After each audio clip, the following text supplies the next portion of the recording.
Alright, it is time for Fight for Your Lifeland's Axton. Now, Fight for Your Lifelands is a mod that I've played several times. If you have not seen a playthrough yet, it is a difficulty mod for Borderlands 2 that is really challenging, but also weirdly very fun. I promise I'm not a masochist, it's just my most played mod, and it feels really good to play.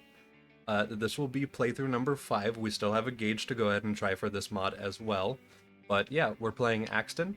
I'm going to go ahead and look at his skill tree a little bit because it changes a lot in Fight for Your Lifelands. There's a lot of stuff going on. I think Axton has launcher ammo regen, so we might be able to do a little bit of a launcher build with him, and there are a couple of other objects of note. What is that? There are a couple other objects of note in his skill tree that we will go ahead and look at. So yeah, let's get started with that. At the very start, as Axton, you receive 15% less explosive and non-element damage. You sprint 25% faster. I wonder if that also applies to base movement. It appears to not. Okay, interesting. You gain a 6% chance to ignore bullet damage and restore some shield and health. So almost grit built into the character. And then for the action skill itself, you have a mini sentry, which you cannot retrieve, but you can throw it while you're in Fight for Your Life, and it has a cooldown of 2 minutes. That's a little bit tough. We'll have to see how that goes, so that is interesting. Now, for the left tree, we have Sentry over here, which pretty much does Sentry, except for it adds fire rate instead of volley count. We've got a Laser Sight, which buffs Sentry more. We've got Willing, which gives a massive buff to, not a massive buff, but a buff to all shield stats basically, so that's very interesting. Might want to run a Nova shield on the character, or at least an Absorb shield or something. Just to, really take full benefit of the skill. That's an interesting idea. Ready also provides swap speed, phalanx. Your mini sentry projects a protective shield. Projective shield cannot be destroyed. Okay, Thunderdome. Shield blocks rockets and bullets. Friendly ranged attacks can pass through it. Does not stop enemy movement and melee attacks. Okay. So we can hide inside of an invulnerable shield if we need to. And I wonder if we can still get Gemini? Yes, we can have Gemini. So we could have 2 invulnerable shields. We could throw one near us for safety. We could throw one out in the middle of the enemies to draw aggro, and hopefully just be largely safe because of it. That seems really, really strong. We have Heavy Caliber, which reduces turret's fire rate but massively buffs its damage. That's very interesting. We have Able, where damaging an enemy causes you to regen health, and it also repairs the mini sentry for 3 seconds. That's pretty cool. We've got a kill skill right here, which provides more mini sentry bullets per shot, and also provides a bunch of Axton's kill recharge rate. That's pretty cool. Gemini is also affected apparently, so the other turret should get the extra pellets too. We've got Grenadier, which provides max grenade and launcher ammo capacity increase, reduces grenade fuse time, increases their blast radius. Some unique grenades may not receive the increase of blast radius. That is fair. I'm sure it would break some of them or make some of them weirdly OP. We have a kill skill right here that buffs explosive damage and gives launcher ammo regen, so that should feel pretty good too.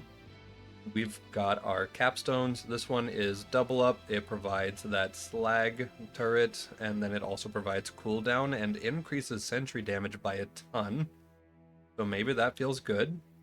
We've also got the rocket volley over here that deals explosive fire and corrosive.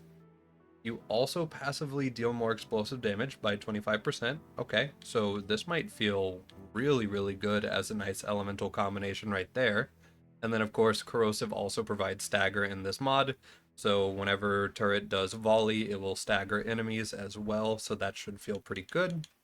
Middle tree, we have expertise, which provides cooldown rate, swap speed, and aim speed. So that paired with ready will probably make us a pretty snappy character. So I like that a lot. Impact buffs gun damage and accuracy, and also provides additional buff to Vladoff and Doll weapons. Duty Calls provides total gun damage and crit damage for non-element weapons. Metal Storm provides the fire rate, recoil reduction, and accuracy. Do or Die allows us to throw grenades while in fight for your life. It also increases damage dealt with grenades, rockets, and launchers, and assault rifles. Okay, interesting. Overload provides mag size and +2 max carrying capacity. That feels pretty good. Steady provides its recoil reduction, grenade damage, rocket launcher damage. Deploy. While your mini sentry is deployed, you and your team will regenerate health and ammo back. You also regen shield for yourself. Preparation increases health regen, and shield capacity affects shield regen rate. Okay, interesting. Ranger provides general buffs to all of those. That's a lot of stuff there. Okay. Battlefront, while mini sentry is deployed, get extra gun damage, crit damage, team XP bonus, and grenade damage. Cool. And then we've got nuke turret.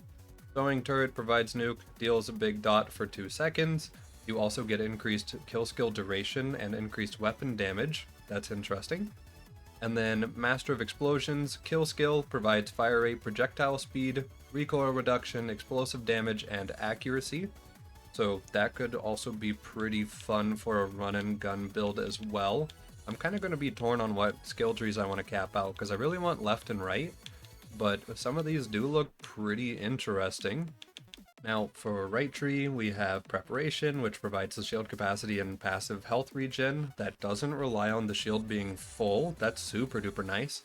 We have Pressure, which does pressure stuff. We've got Quick Charge, which does quick charge. We have Forbearance. You regenerate health from skills, class mods, and shields faster.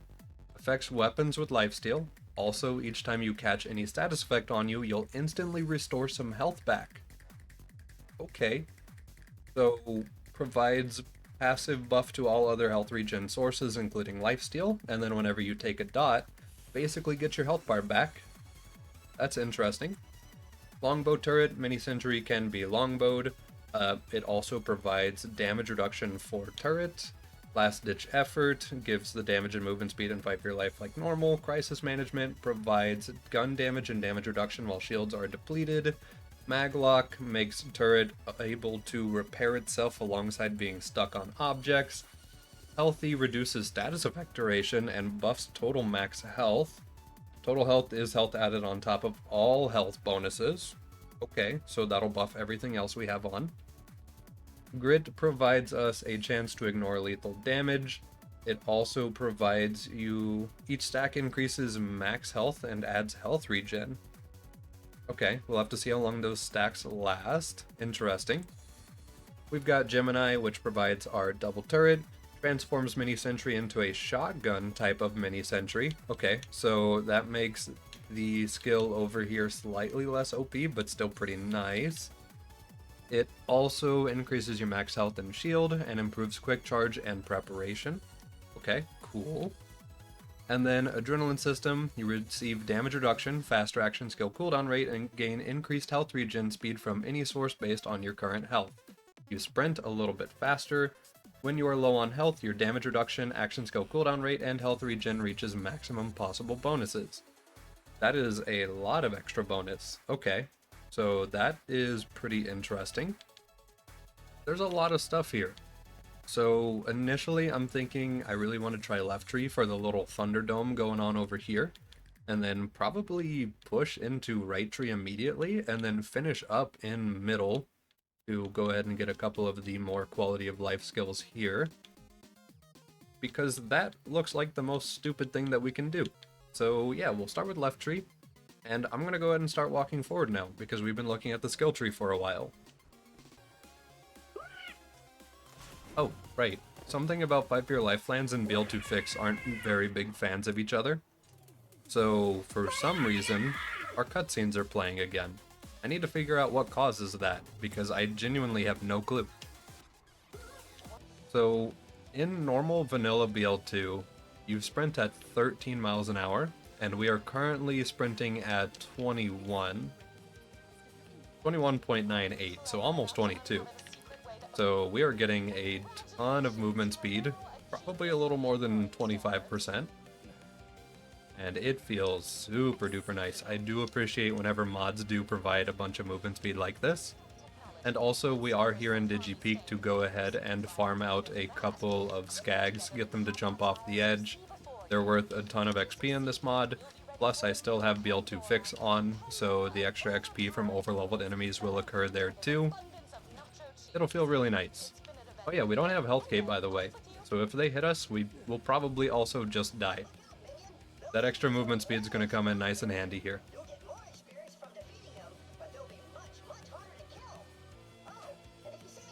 Alright, there's already a rabbit chasing me. So just stick your toes off the edge, they jump at you, they fall off, you get shot by a belt-fed skag. That's the entire method. We will just repeat this until the XP is not worth it. But that's pretty much the plan. Right, so extra mini-century fire rate and duration. Let's go ahead and throw this dude out. Oh, he's so small. And yeah, if you try to reclaim him, he just makes a little particle effect, and then he just goes back to his business. That is great. He's so tiny. A really important thing to keep in mind is that vanilla bugs do still work. So if we ever need to break enemy pathing, we can always just spam jump. There are two rabbits and they're stuck on each other. Okay, they're no longer stuck. There's one.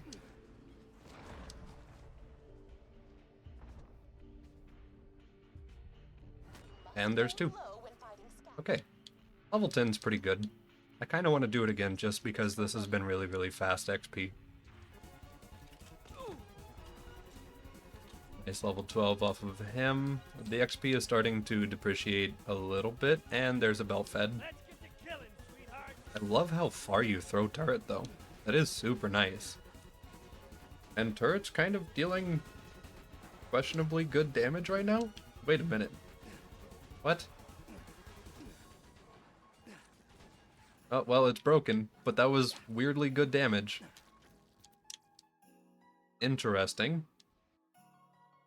So if we put the Phalanx bubble on it, it could probably just survive and deal a lot of good work. I'm interested.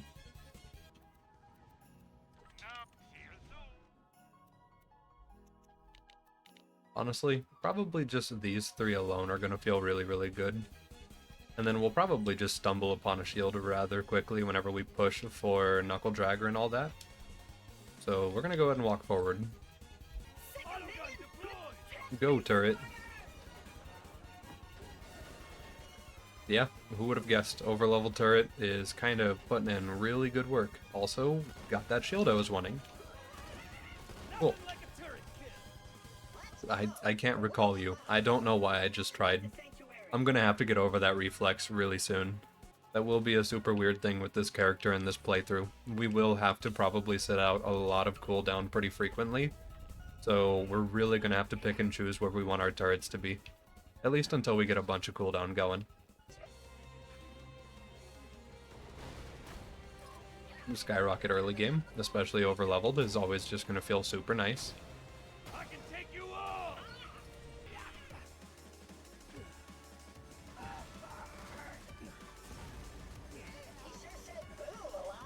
Oh hey, a bonus package. Cool. Oh right, yeah, this is a zero fuse, so it's just gonna instantly blow up too. That could be nice for Flint. Say hello, darling. Go ahead and leave turret right there to go ahead and farm up some XP. One of those kind of nice things about turret is that you can just sort of leave it behind somewhere and let it farm for you. Although I guess these guys aren't even high enough level to give XP anymore. So that'll be more of a thing we use later. Just leave it behind to let it farm out kill skills and stuff so you can keep running faster. Maybe some XP if you're lucky.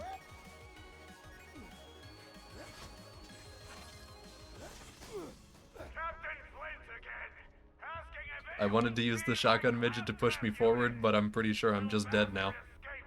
Although if he comes up here and gives us a second win too, that'd be pretty cool.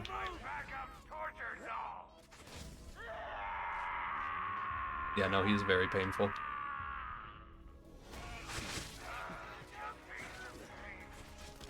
The enemies are fun here, even if they are super troll.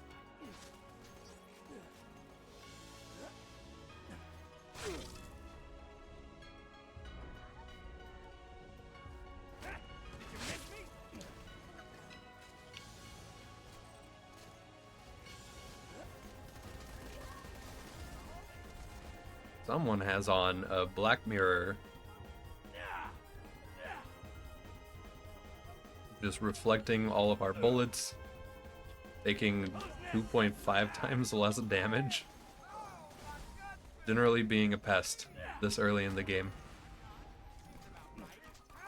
Yeah, it'll only come up a little bit, but every once in a while mobs can have super OP shields that don't drop until later in the game.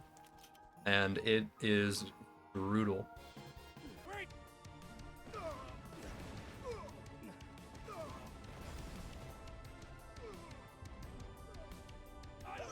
Nice. Right, in Sanctuary, we're gonna go ahead and do Assassinate the Assassins because of all the loot that it can provide. It's just really nice stuff this early on.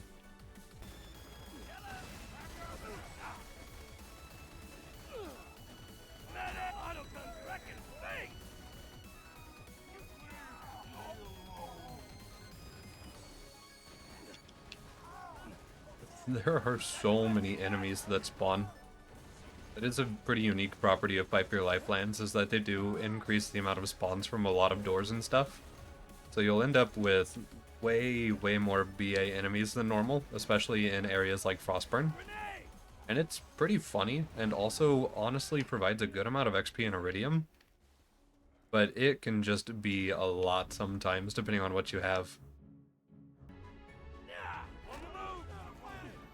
Yeah, this area is only level like 9 average, so it should be pretty easy in here.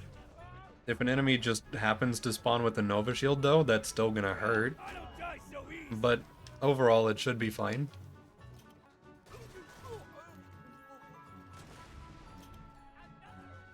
I'm not really too worried about getting this first SMG.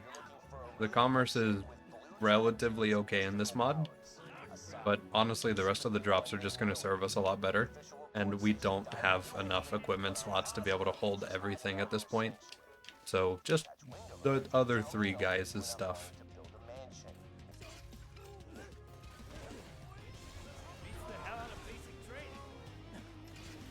Level 13, big full advantage of the level up bonus and also the free turret. Try not to kill Oney before he steps out. There we go.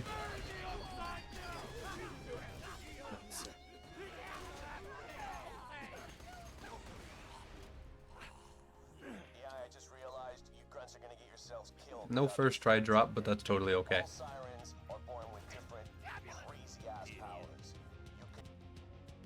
A match and revolver? Wait, we picked up... I didn't even... Alright. We have a judge. I did not see it, but I guess I picked it up. Alright. Sure. So the nice thing about the judge in this mod is the fact that it has like insane accuracy, and it also has a pretty good crit modifier on it as well. Plus the burst count is pretty nice too. So it can really just put in good work on whoever you shoot it at least early.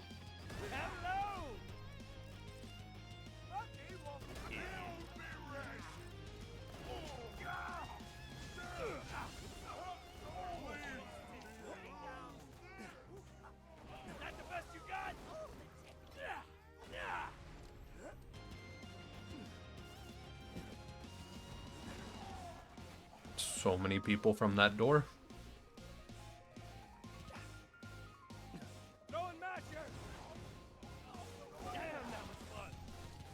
And first try Remington's Edge as well. Remington's Edge does really good damage in this mod, so that's gonna feel super duper nice. That's so many dudes. Hold on. That's, yeah, this is that increased spawn thing I was talking about.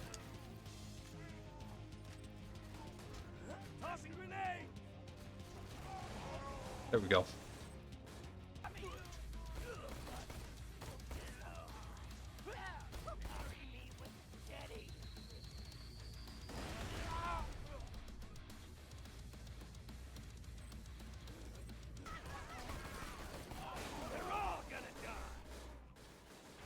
And we got a dog first try too. Huh. Alright. Alright, so we just don't need to hang out here. The dog has stupid good mag size in this and a pretty cool burst on it too. So we just have a bunch of shiny objects now. We're gonna walk forward a little bit. Alright, we're gonna try to farm out a cooldown class mod really quick, see if there is an engineer or something like that.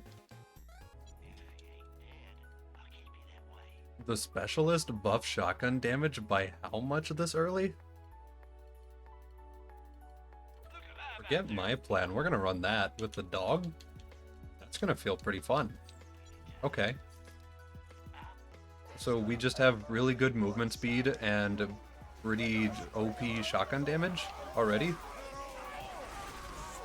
Okay, we're kind of getting stuck on a dead person. But yeah, that's just nice. Throw down turret to get a little bit of distraction out. Okay.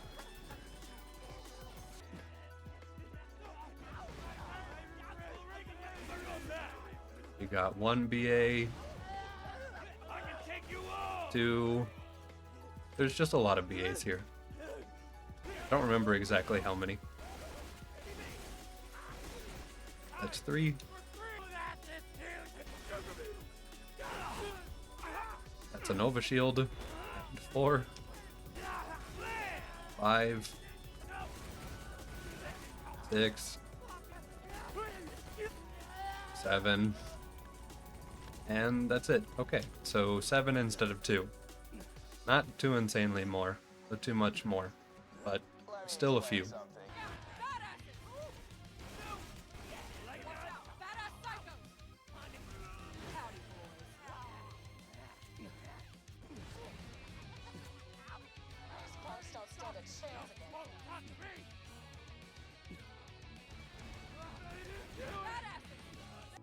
Right? Frostburn Canyon is done. We've already covered a lot of ground today. Shown off the skill trees. There was a lot of stuff happening here. I do still think that I want to go ahead and do a left and a right build with middle halfway done. And then I'm really looking forward to getting Phalanx Shield tomorrow. Go ahead and see how that plays out, because it just sounds absolutely absurd. Throw turret near you, and then just hang out in it. None of the gun mobs are really going to want to rush at you, and the melee mobs are relatively easy to deal with in this mod. I guess only really like ironclads might be an issue with this. And then I don't know how it's going to interact with bosses like Dukinos. I don't know if the shock lobs will still pierce the shield, if there will be weird interactions like that. I have to imagine any enemy with an E-Tech launcher is definitely going to pierce the shield and not care about it at all. But in most situations, this should be absolutely disgusting. This should block, like, everything, and it should feel super duper nice. I'm looking forward to that. We got a bunch of nice equipment going on. The specialist with the shotgun damage, I do kind of want to keep rolling into other ones. I hope there's a Gen 2 legendary comm of it. We'll just kind of see how that goes. But that is all I have time for today. So, good day 1.